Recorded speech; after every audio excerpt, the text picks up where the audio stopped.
जय हिंद एवरीवन, स्वागत है आपका हमारे channel Indian defence news Hindi में। और आज की इस वीडियो में हम बात करने वाले हैं एमआरएफए प्रोग्राम के बारे में।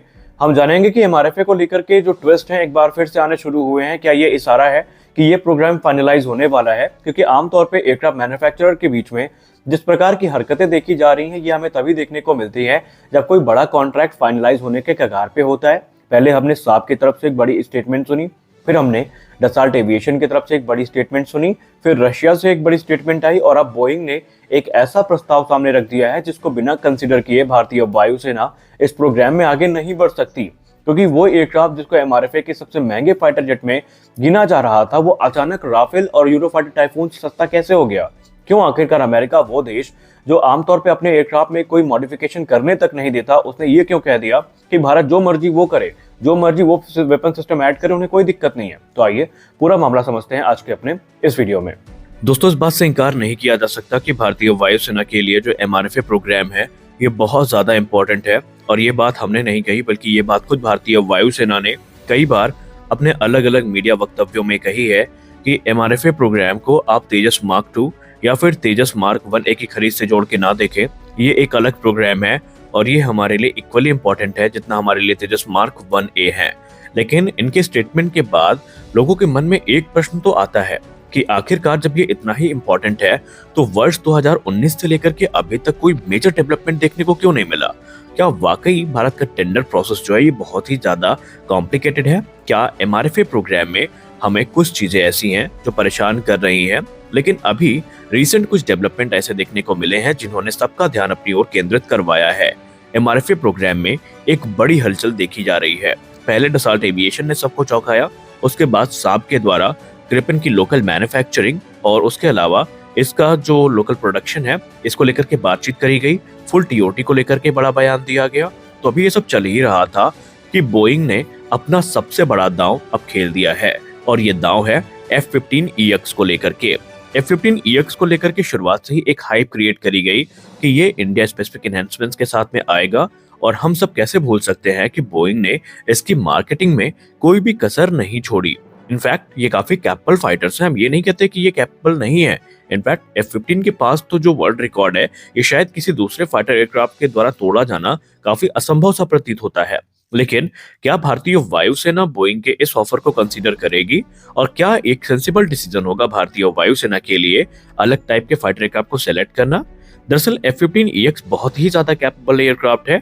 ये अपने साथ 22 मिसाइल्स को कैरी कर सकता है और इसी से आप इसकी कैपेबिलिटी का अंदाजा लगा सकते हैं। ये एक अमेरिकन प्लेटफॉर्म है, इसलिए आप टेक्नोलॉजी पे भी संदेह नहीं कर सकते कि इसकी टेक्नोलॉजी कैसी होगी। और हम सब जानते हैं कि F-15EX एक लेजेंडरी फाइटर एयरक्राफ्ट होने वाला है।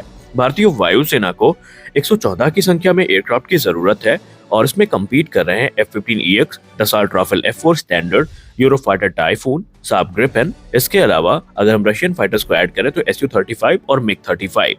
लेकिन हाल ही में बोइंग के ऑफिशियल्स ने F-15EX की कुछ एबिलिटीज को हाईलाइट किया है जिसने सबका ध्यान अपनी ओर केंद्रित करवाया है। यह है इंडिया स्पेसिफिक एनहांसमेंट्स। जी हाँ, हम सब जानते हैं कि इंडिया की वेदर कंडीशन और इंडिया की जो ट्रेन्स हैं ये अमेरिका से एकदम अलग हैं, भारत की जरूरतें अलग हैं और इन सारी चीजों को अब बोइंग के द्वारा चिन्हित किया गया है। और बोइंग ने कहा है कि अगर भारतीय वायुसेना इसको सेलेक्ट करती है तो वो इंडिया स्पेसिफिक एनहांसमेंट्स के लिए तैयार है।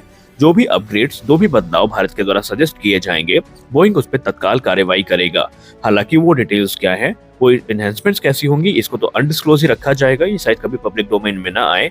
लेकिन माना जा रहा है कि ये जो एडजस्टमेंट होगी ये एवियोनिक्स, सेंसर, कम्युनिकेशन सिस्टम और वेपन सिस्टम में हमें देखने को मिलेंगी जो कि इंडियन एयरफोर्स की जरूरत के हिसाब से होंगी। बोइंग ने एक और चीज काफी बड़ी बोली है, वो ये बोली है कि F-15EX 22 मिसाइल्स को कैरी कर सकता है और अगर भारतीय वायुसेना डॉग फाइट सिनेरियो को कंसीडर करती है तो 22 एयर टू एयर मिसाइल पूरे के पूरे युद्ध की जो स्थिति है उसको पूरी तरीके से बदल सकती है। इनफैक्ट बोइंग ने तो ये भी कहा है कि F-15EX की जो कॉस्ट आएगी ये काफी कम आएगी और इसमें जो इंडियन मेड वेपन सिस्टम है इनके इंटीग्रेशन को लेकर के भी बोइंग को कोई दिक्कत नहीं है। जी हाँ, जो इंडियन मेड वेपन सिस्टम है इसको भी बोइंग इंटीग्रेट करने के लिए F-15EX में तैयार है और इसी चीज ने सबके दिमाग की घंटी बजा दी है।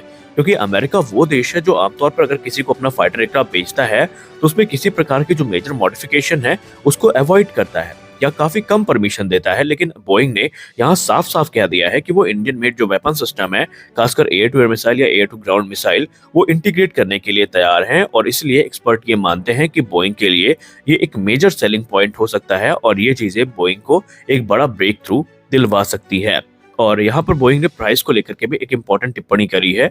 बोइंग का ये कहना है कि जो F-15EX है, इसकी फ्लाईवे कॉस्ट जो आएगी ये अप्रोक्सीमेटली $90 मिलियन पर एयरक्राफ्ट की आएगी। और अगर आप इसे राफेल या यूरोफाइटर टाइफून से कंपेयर करते हैं, इनके एडवांस वेरिएंट से कंपेयर करते हैं, तो निसंदेह ये प्राइस काफी कम है। वहीं इसका जो लाइफ स्पैन होगा ये 20,000 घंटों का होगा। वहीं इसकी जो पर आवर ऑपरेशनल कॉस्ट आने वाली है ये $29,000 पर आवर की होने वाली है, जो कि इसे काफी कॉस्ट इफेक्टिव फाइटर भी बनाती है।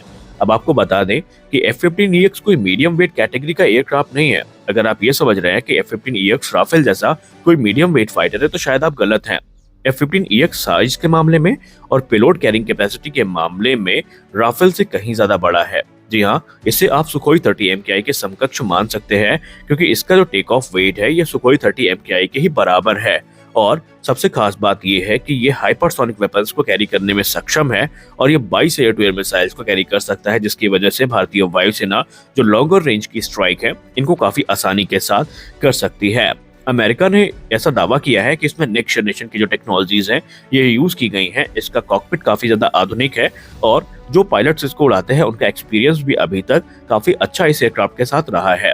लेकिन अभी एक चीज जो कि भारत को लेकर के एनालिस्ट ये मानते हैं कि भारत ने अमेरिका के द्वारा बनाए गए जो कार्गो एयरक्राफ्ट हैं इनको ऑपरेट किया है। भारत ने अमेरिका के द्वारा बनाए गए जो हेलीकॉप्टर्स हैं इनको ऑपरेट किया, जैसे कि चिनूक हो गए, अपाचे हो गए।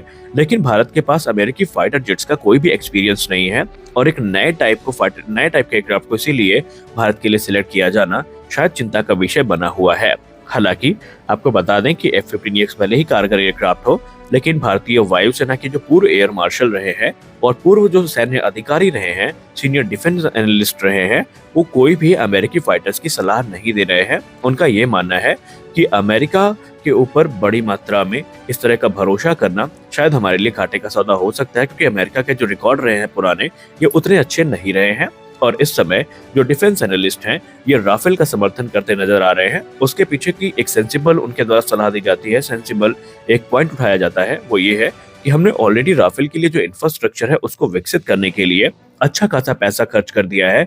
राफेल में हमने इंडिया स्पेसिफिक इनहेंसमेंट्स करवाई है, राफेल में हमने मेजर मॉडिफिकेशंस करवाए हैं, राफेल को इंडियन मेड वेपन सिस्टम मिलने वाले हैं जिसमें अस्त्र मिसाइल सबसे पहली होगी। तो कोई सेंस नहीं बनता कि हम इतने बड़े प्रोग्राम को छोड़ करके नए एयरक्राफ्ट की तरफ जाएं। और फ्रांस ने ऑलरेडी भारत में प्रोडक्शन लाइन ओपन करने की बात भी कह दी है। तो आज के इस वीडियो में बस इतना ही, मिलते हैं अगले वीडियो में कुछ और अपडेट्स के साथ। तब तक के लिए जय हिंद।